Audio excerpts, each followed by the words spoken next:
கரூரை பார்த்தீங்கன்னா ஒரு 2000 ஆண்டு கால ஒரு வரலாறு கொண்ட கரூர்னா செந்தில் பாலாஜினா கரூர் அப்படின்ற ஒரு நிலைமைக்கு கடந்த 2021 சட்டமன்ற தேர்தலில் ஒரு ஸ்டார் தொகுதியாக தமிழக பாஜகவுடைய முன்னாள் தலைவர் அப்போதைய தலைவராக இருந்த அண்ணாமலை வந்து இந்த தொகுதிக்கு அவர் நேரடியான அந்தளவுக்கு அறிமுகம் இருக்கான பெரிய அளவுக்கு இல்லை. செந்தில் பாலாஜி யாரை கை காட்டுறாரோ அவர் தான் அந்த இடத்துல தனக்கு அடுத்தபடியாக ஒரு முகத்தை அவர் கொண்டு வர பெரிய அளவுக்கு விரும்பலை. அதிமுகவை நேரடியாக நிற்கணும் அப்படின்றது அங்கே இருக்கிற அதிமுக நிர்வாகிகளுடைய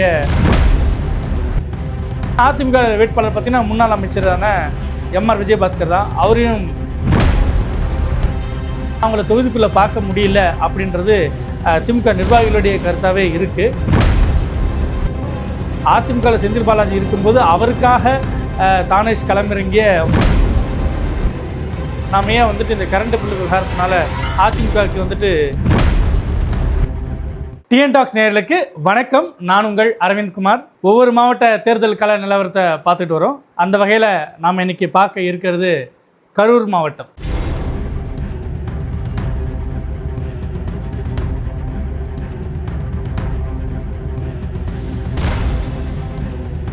கரூரில் மொத்தம் 4 சட்டமன்ற தொகுதிகள் தான் இருக்குது. ஒன்று அரவக்குறிச்சி, இன்னொன்று கரூர், இன்னொன்று கிருஷ்ணராயபுரம் தனி தொகுதி, அப்புறம் குளித்தலை. இந்த 4 சட்டமன்ற தொகுதியில் இருக்குது. திமுகவில் செந்தில் பாலாஜி மாவட்ட செயலாளராக இருக்கார். அதிமுகவில் முன்னாள் அமைச்சர் எம்ஆர் விஜயபாஸ்கர் மாவட்ட செயலாளராக இருக்கார். அடிப்படையில் கரூரை பார்த்திங்கன்னா ஒரு 2000 ஆண்டு கால ஒரு வரலாறு கொண்ட ஒரு நகரம். சோழர்களுடைய தலைநகராகவும் இருந்திருக்கு. கருவூர் அப்படின்றது தான், அதாவது சோழருடைய பொக்கிஷம் கருவூலம் சொல்லுவாங்க இல்லையா, அந்த கருவூர் தான் மருவி காலப்போக்கில் கரூர் அப்படின்னு மாறினதாகவும் சொல்லப்படுது. தமிழ்நாட்டின் மையமான ஒரு மாவட்டம் பகுதி. தமிழ்நாட்டுடைய நிலப்பரப்பு எடுத்துட்டிங்கன்னா அந்த நீல அகலத்தில் பார்த்திங்கன்னா ஏறத்தாழ மையத்தில் இருக்கிறது கரூர் தான். அதோடைய நெசவு தலைநகரம் கூட கரூரை நம்ம சொல்லலாம். அவ்வளவு நெசவு ஆலைகள் அங்கே இருக்குது அந்த இடத்துல. அது இல்லாமல் வேளாண்மை பார்த்திங்கன்னா நெல், வாழை, வெத்தலைப்பாக்கு, நிலக்கடலை இப்படி நிறைய பணப்பயிர்கள்லாம் அங்கே பயிரிடுறாங்க. காவிரி, அமராவதி, நொய்யல் இது மாதிரியான ஆறுகள்லாம் வந்துட்டு குடிநீருக்கும் அங்கே சப்போர்ட் பண்ணுது, வேளாண்மைக்கும் சப்போர்ட் பண்ணுது.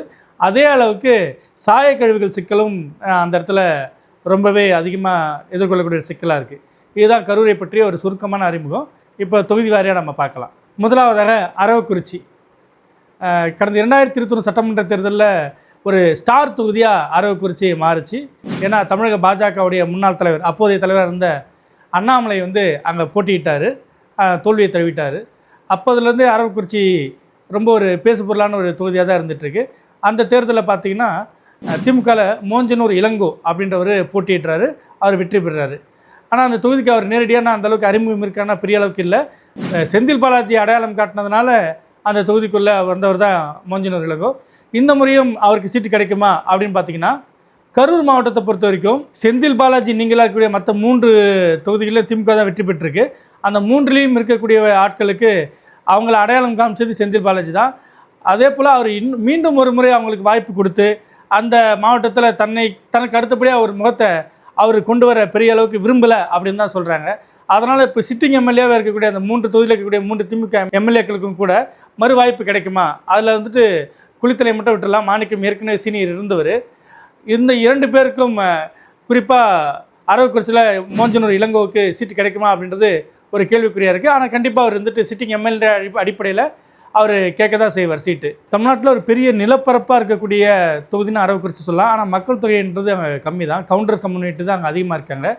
முருங்கைக்காய் பயிர் செய்வதும் அதுக்கப்புறம் ஆடு வளர்ப்பு தான் அங்கே முக்கியமான தொழிலாக இருக்குது. அதனால தான் அண்ணாமலை அங்கே நின்னார்னு சொல்லுவாங்க. இது நாட் அன் அஃபென்ஸ் மோட். இப்போ இந்த இடத்துல மோஞ்சனூர் இளங்கோவுக்கு ஓரளவுக்கு நல்ல பேர் தான் இருக்குது, அவருக்கு ட்ரை பண்ணுவார். அதே சமயத்தில் அங்கே ஒன்றிய செயலாளர்கள் 2 பேர் இருக்கிறாங்க, மணிகண்டன் இருக்கிறாங்க, எம்எஸ் மணியன் இருக்காங்க திமுகவில். இது மாதிரி அவங்க 2 பேரும் சீட்டு கேட்க ஒரு முயற்சியில் இருக்கிறதா தகவல். அதிமுகவை பொறுத்த வரைக்கும் பார்த்தீங்கன்னா கடந்த முறை கூட்டணிக்கு பாஜக கொடுத்துட்டாங்க. இந்த முறை அதிமுகவை நேரடியாக நிற்கணும் அப்படின்றது அங்கே இருக்கிற அதிமுக நிர்வாகிகளுடைய ஒரு கருத்தாக இருக்குது. இன்னும் சொல்லப்போனால் அந்த இடத்துல அதிமுக வெற்றி பெறாமல் போனது இல்லை கூட்டணிக்கே கொடுத்ததுக்கெல்லாம் பார்த்தீங்கன்னா அங்கே பள்ளப்பட்டின்னு ஒரு ஏரியா இருக்குது, முழுக்க முழுக்க இஸ்லாமியர்கள் வசிக்கக்கூடிய பகுதி. அந்த பள்ளப்பட்டியோட வாக்குகள் பார்த்தீங்கன்னா சிந்தாமல் சிதறாமல் திமுக கூட்டணிக்கே போயிட்டே இருக்குது. இது அங்கே அரவக்குறிச்சியோட வெற்றியை தீர்மானிக்கிறதே பள்ளப்பட்டின்னு கூட நம்ம சொல்லலாம் வச்சிங்களேன். அதனால் அந்த இடம் ஒரு முக்கியமான பகுதி. ஆனாலும் கூட இந்த இடத்துல தாமரைக்கு பதிலாக இரட்டையிலே அங்கே நின்னா ஒரு கடுமையான ஒரு டஃப் இருக்கும் அப்படின்ற மாதிரியான ஒரு குரலும் எழுது. அந்த வகையில் பார்த்தீங்கன்னா மேற்கு மாவட்ட ஒன்றிய செயலாளர் இருக்கக்கூடிய கமலக்கண்ணன் அதிமுகவில் ரொம்ப தீவிரமாக அங்கே அரசியல் களமாடுறாரு. அவர் சீட்டு கேட்க ஒரு வாய்ப்பு இருக்குது, அவருக்கு தான் சீட்டும் அப்படின்ற மாதிரி சொல்கிறாங்க.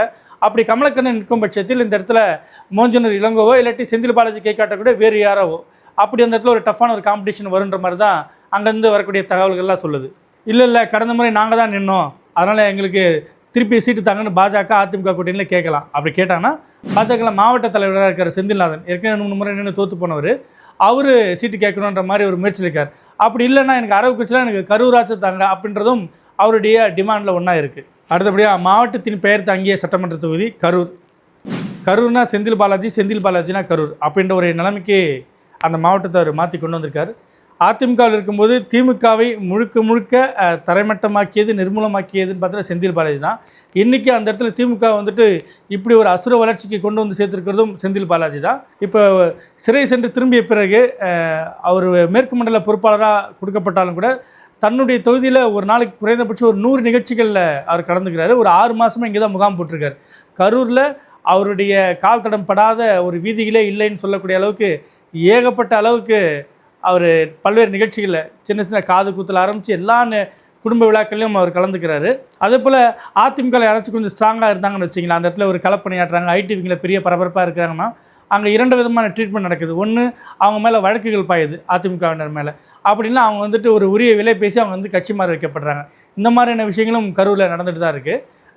அது இல்லாமல் அதிமுக கரூர் மாவட்டத்தில் இருக்கக்கூடிய அதிமுக இந்த கிளை நகரம் வட்டன்ற மாதிரி இருக்காங்களா, இந்த மாதிரி நிர்வாகிகள் ஒரு 60% 80% பேர் இன்றளவும் கூட செந்தில் பாலாஜி காலகட்டத்தில் போடப்பட்ட நிர்வாகிகள் தான் இன்னும் இருக்கிறாங்கன்ற ஒரு தகவல் அங்கே சொல்லப்படுது. அதனால் அந்த இடத்துல அதிமுக ஃபைட்டுன்றது கொஞ்சம் நெருக்கடியாக தான் இருக்குது. ஆனால் அதிமுக வேட்பாளர் பார்த்திங்கன்னா முன்னாள் அமைச்சரான எம்ஆர் விஜயபாஸ்கர் தான். அவரையும் குறைச்சி எடை போட முடியாது. கடுமையான உழைப்பாளி, களத்தில் இறங்கி வேலை செய்யக்கூடிய ஒரு நபர். 2 பேருமே கவுண்டர் சமுதாயத்தை சேர்ந்தவங்க என்பதால் அந்த தொகுதிக்குள்ளேயும் கவுண்டர் வாக்குகள் அதிகன்றதுனால ஒருத்தருக்கு ஒருத்தர் உறவினராக தான் இருக்கிறாங்க, திருமண பக்கம் பங்காளியாக தான் இருக்கிறாங்க. ரொம்ப கடுமையான ஒரு காம்படிஷன் தான் அங்கே கரூரில் போயிட்டுருக்குன்னு தான் நம்ம சொல்லணும். கடந்த முறை கரூரில் பார்த்திங்கன்னா கொலுசு என்ற விஷயங்கள்லாம் ரொம்ப பரபரப்பாக பேசப்பட்டது, வாக்காளர்களுக்கு கொடுக்கப்பட்டதாலாம் சொல்லப்பட்டது. இந்த முறை பார்த்திங்கன்னா ஸ்மார்ட் வாட்ச் தரப்போகிறதாகவும் அதுக்கான கணக்கெடுப்புலாம் நடந்துகிட்டு இருக்கிறதாகவும் கரூர்லேருந்து வரக்கூடிய தகவல்லாம் சொல்கிறாங்க. இது எந்தளவுக்கு உண்மைன்னு தெரியல. அடுத்தபடியாக கிருஷ்ணராயபுரம் தனித்தொகுதி.